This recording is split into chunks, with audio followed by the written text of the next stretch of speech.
की बात है, जब महाभारत के युद्ध में समस्त कौरवों का पराभव हो गया और पांडवों को विजय श्री प्राप्त हुई। दुर्योधन के 99 भाई युद्ध में मारे गए और अंतिम युद्ध में भीमसेन की गदा ने दुर्योधन की जंघा को तोड़ दिया।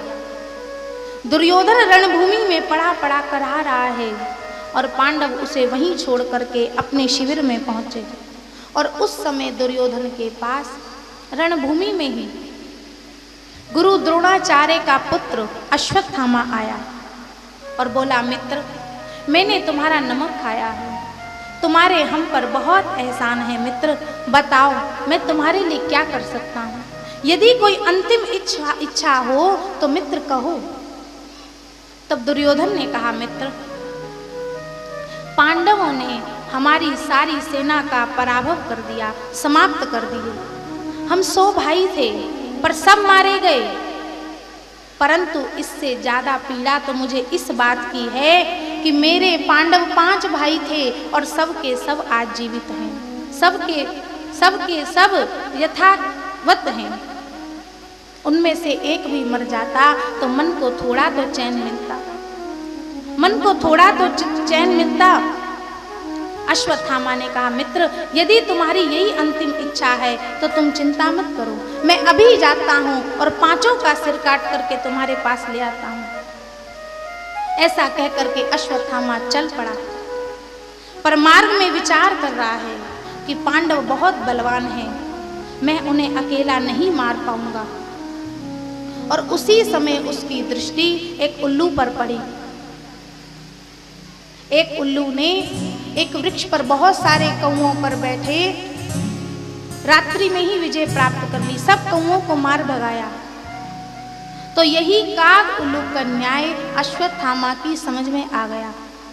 उसने भी इसी विधि से पांडवों पर मारने का पांडवों को निश्चय कर लिया कि मैं इसी विधि से अर्धरात्रि में ही पांडवों पर आक्रमण करूंगा।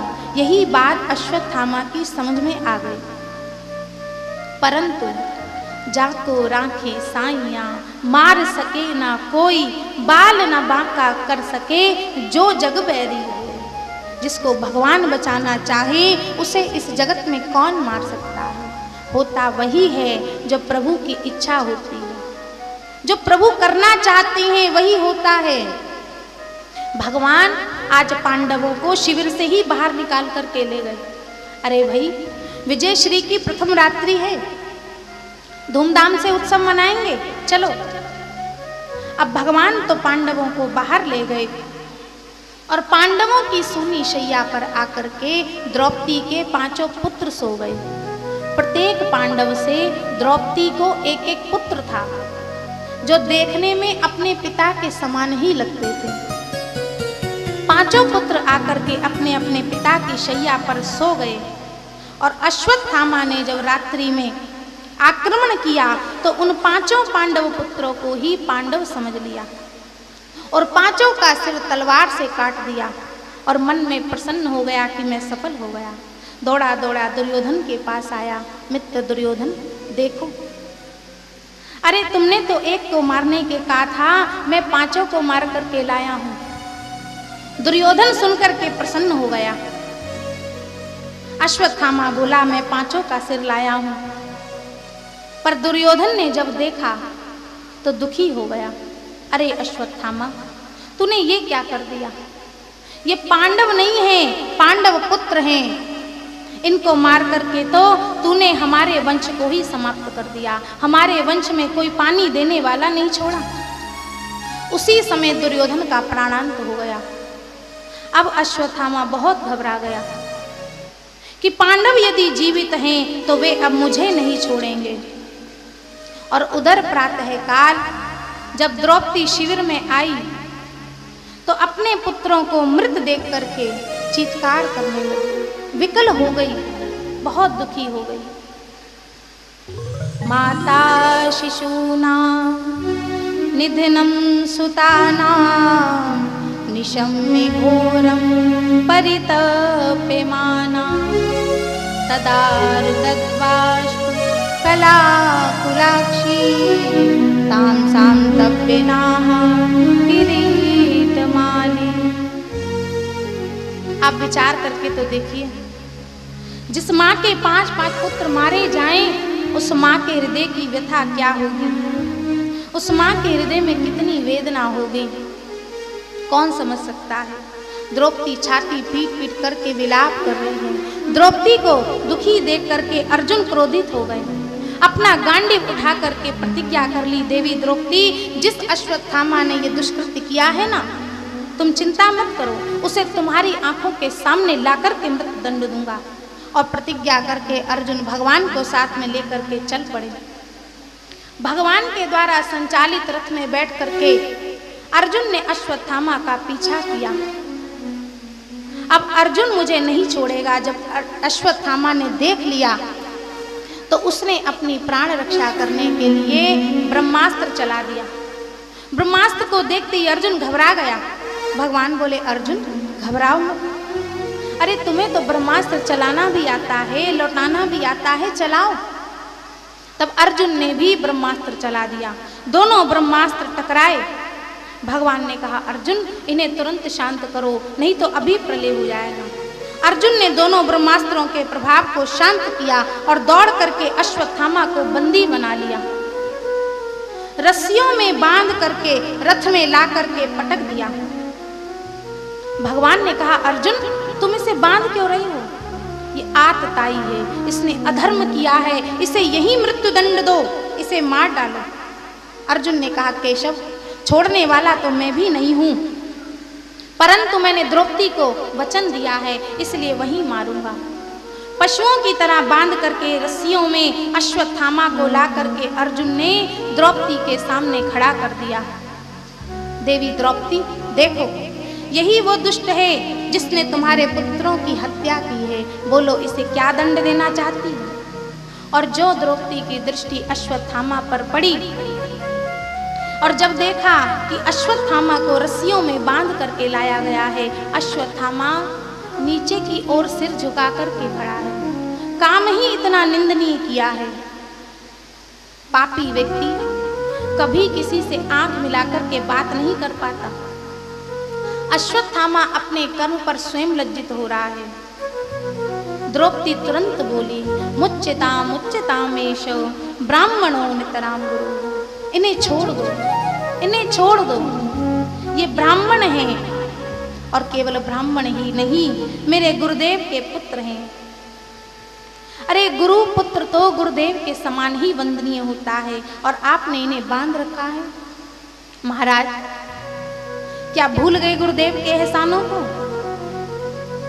जिन गुरुदेव ने आपको अपना परम प्रिय शिष्य मान करके संपूर्ण अस्त्र शस्त्रों का आपको ज्ञान दिया, धनुर्वेद में जितने भी शास्त्रों के रहस्य थे वो सब आपको प्रदान किए, वही गुरुदेव तो पुत्र के रूप में आपके सम्मुख खड़े हैं और आपने उन्हें पशुओं की तरह बांध रखा है, बंदी बना रखा है।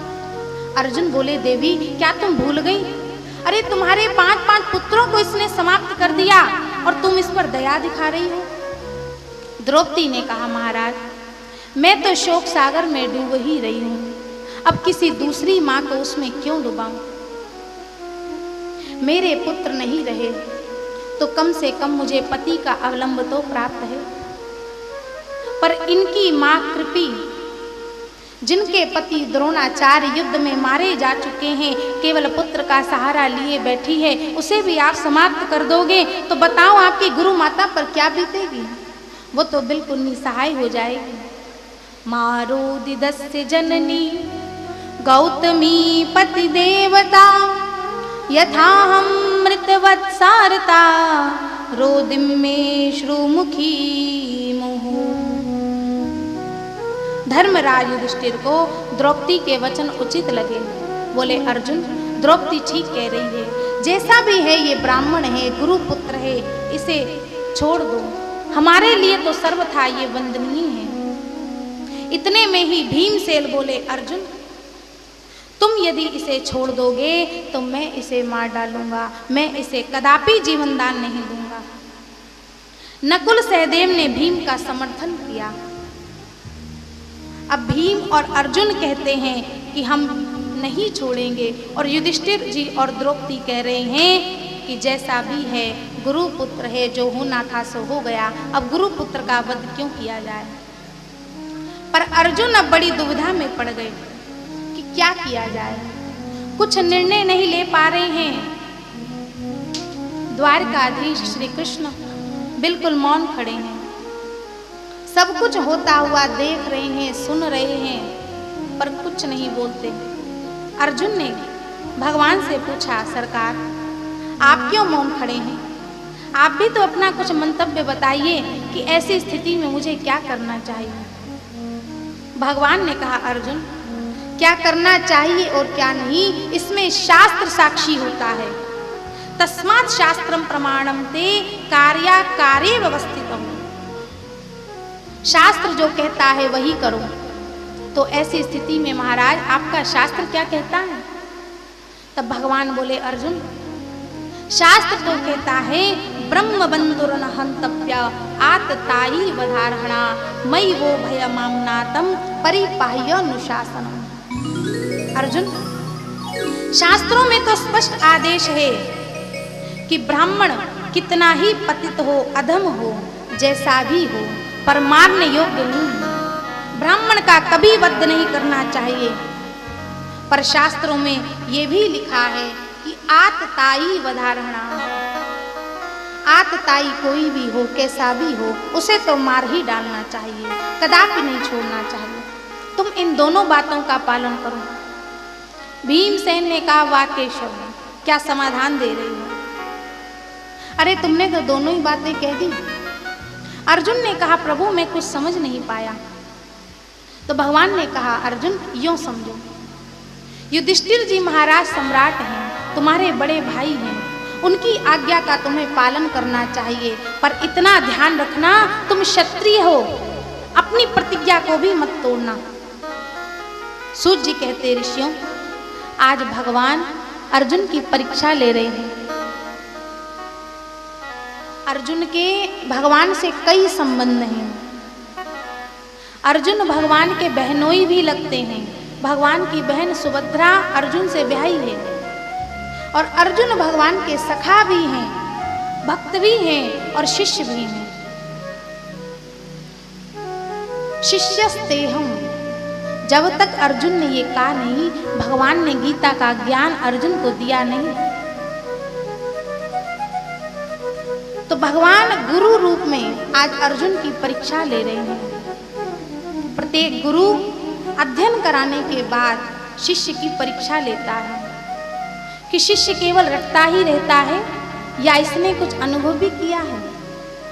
तो भगवान आज अर्जुन की परीक्षा ले रहे हैं, पर अर्जुन भी भगवान के पक्के चेला हैं। तुरंत समझ गए भगवान की बात को कि ये टेढ़ी टांग वाला सीधा बोलना जानता ही नहीं। हर बात निराली है इनकी, हर बात में है एक टेढ़ापन। अर्जुन को तुरंत गीता का एक सूत्र याद आ गया, संभावितस्य चाकीर्तिर मरणादति रुच्यते, कि मारना केवल शरीर का वध नहीं होता। माननीय पुरुषों का यदि अपमान हो जाए, यही उनकी मृत्यु है। उनका अपमान ही उनकी मृत्यु के समान है। वो जितनी बार अपने उस अपमान को याद करेंगे, उतनी ही मौत मरेंगे। संभावित कहु अपजस लाहू, मरण कोटि सम दारुण दाहु। अर्जुन ने तुरंत एक तीक्ष्ण तलवार से अश्वत्थामा के सिर से एक चमकती हुई मणि को निकाला और शिविर से धक्का दे करके उसे बाहर निकाल दिया। अर्जुन सहसाज्ञाया हरेर्हार्द मथासिना मणिम जहार मूर्धन्यम द्विजस्य सह मूर्धन्यम। उसके सिर के आधे बाल मूड़ दिए, आधी दाढ़ी मूछ मूड़ करके उसे शिविर से धक्का दे करके बाहर निकाल दिया। अपमान की ज्वाला में जलता हुआ अश्वत्थामा विचार करता जा रहा है कि मैं अपने इस अपमान का बदला अवश्य लूंगा। पांडवों के वंश को निर्वंश कर दूंगा, इनके वंश में कोई पानी देने वाला नहीं छोड़ूंगा। पर फिर विचार किया कि इनके वंश में अब बचा ही कौन है। अभिमन्यु युद्ध में मारा गया, 5 पुत्र थे वो भी मैंने समाप्त कर दिए। फिर सोचा, फिर स्मरण आया कि अभिमन्यु के मृत्यु के समय मैंने सुना था कि अभिमन्यु की पत्नी उत्तरा गर्भवती है, और यदि मैंने उस गर्भस्थ शिशु को मार दिया तो पांडवों का वंश पूर्णतः निर्वंश हो जाएगा। ऐसा विचार करता हुआ अश्वत्थामा तो चला गया। अब इधर भगवान पांडवों से बोले, भाई बहुत दिन हो गए आपके बीच रहते रहते, अब हम भी आज्ञा चाहेंगे। द्वारकावासी सब हमारी राह देख रहे होंगे, अब हम भी प्रस्थान करेंगे। परंतु कोई भी पांडव भगवान को भेजना नहीं चाहता है। फिर अंत में सबने निर्णय किया कि आज नहीं तो कल तो विदाई देनी पड़ेगी। भगवान की विदाई की सब पांडव मिलकर के तैयारियां करने लगे, भगवान को विदाई देने लगे। दिव्य अद्भुत सुंदर रथ तैयार होकर के आ गया। समस्त पांडव परिकर मिलकर के भगवान को विदाई दे रहे हैं, सभी प्रणाम कर रहे हैं। भगवान ने जाने के लिए एक कदम रथ पर रख दिया, अपनी एक भुजा से रथ की ध्वजा को भी पकड़ लिया। सब पांडव प्रभु की उस मंद मंद छवि को मुस्कुराते हुए सब दर्शन कर रहे हैं। इतने में ही अचानक एक अबला स्त्री, बाल विधवा, दौड़ती हुई चित्कार करती हुई आई, चिल्लाती हुई और आकर के भगवान के चरणों से लिपट गई, चित्कार करने लगी, पाही पाही महायोगिन देव देव जगतपते, नान्यं त्वद्भयं पश्ये यत्र मृत्युः परस्परम्। पाहि माम पाहि माम पाहि माम। हे गोविंद, हे जगदीश्वर, मेरी रक्षा करिए। भगवान ने देखा ये तो पांडवों की कुलवधु अभिमन्यु की पत्नी उत्तरा है। अभिमन्यु तो युद्ध में वीर गति को प्राप्त हो गए चक्रव्यूह में, परंतु उत्तरा गर्भवती होने के कारण सती ना हो सके। सब देखकर के अचंभित रह गए कि अचानक कौन आ गया, परंतु भगवान समझ गए कि अश्वत्थामा ने पांडवों के वंश को निर्वंश करने के लिए ब्रह्मास्त्र चलाया है। भगवान मुस्कुराते हुए बोले, देवी क्या हुआ? उत्तरा हाथ जोड़ करके बोली, प्रभु आज इस त्रिभुवन में आपके अतिरिक्त दूसरा मेरा कोई रक्षक नहीं है। नान्यम तद्भयं पश्ये यत्र मृत्युः परस्परम्। हे गोविंद, ये तेज पुंज मेरी ओर चला आ रहा है, ये निश्चित जला करके मुझे भस्म कर देगा। मुझे अपने प्राणों का मोह नहीं है प्रभु, ये वैधव्य जीवन तो मेरे लिए भार ही है, परंतु ये मेरे गर्भस्थ शिशु को नष्ट ना कर दे, क्योंकि यदि ये समाप्त हो गया तो इसके साथ संपूर्ण कुरुवंश ही समाप्त हो जाएगा। मेरे गर्भ की रक्षा करें प्रभु। कामं दहतु माम नाथ मामे गर्भो निपात्यताम। उत्तरा ने क्षण भर का भी यदि विलंब किया होता तो अनर्थ हो सकता था। भगवती द्रौपदी ने भी भगवान को रक्षा के लिए पुकारा था, पर कब? जब महाराज युधिष्ठिर का समस्त राज्य दुर्योधन ने अन्याय से जीत लिया और युधिष्ठिर द्रौपदी को भी जुए में हार गए, तब भरी सभा में दुर्योधन ने कहा, दुशासन द्रौपदी को निर्वस्त्र करके मेरी जंघा पर बिठा दो। भरी सभा में दुशासन द्रौपदी के केस खींच करके उसे ले करके आया और उसे निर्वस्त्र करने के लिए साड़ी खींचने लगा। तब द्रौपदी रोती हुई बिलखती हुई कभी अपने पतियों को पुकारती है, कभी पितामह भीष्म को पुकारती है जो वंश में सबसे वृद्ध हैं, कभी गुरु द्रोणाचार्य को पुकारती हैं, पर किसी ने द्रौपदी की सहायता नहीं की। सबने अपना सिर झुका लिया, कोई कुछ नहीं बोला। चारों तरफ से जब किसी ने द्रौपदी की सहायता नहीं करी तब अंत में निराश होकर के द्रौपदी ने भगवान द्वारिकाधीश को पुकारा, हे द्वारिकाधीश, आज इस संसार में मेरी रक्षा करने वाला कोई नहीं है, क्या आप भी मेरी रक्षा नहीं करोगे? तब द्रौपदी की करुण पुकार सुनकर के भगवान ने वस्त्रावतार धारण कर लिया। देखने वाले समझ नहीं पा रहे हैं कि साड़ी विच नारी है कि नारी विच साड़ी है, साड़ी ही की नारी है या नारी ही की साड़ी है, नारी में साड़ी है या साड़ी में नारी है, कोई समझ नहीं पा रहा है। श्री सूत जी कहते, ऋषियों, तो इस प्रकार से द्रौपदी ने भी भगवान को पुकारा था, भगवान ने उसकी रक्षा करी। परंतु द्रौपदी ने कब पुकारा? जब चारों ओर से निराशा पिशाची ने घेर लिया, तब अंत में प्रभु से आशा जोड़ी। पर देवी उत्तरा ने ये भूल नहीं करी। समस्त पांडव परिकर खड़ा है भगवान को विदाई देने के लिए, और उत्तरा ने सबके बीच में आकर के भगवान के चरणों को पकड़ लिया। कहती है, नान्यम तद भयम पश्ये यत् मृत्यु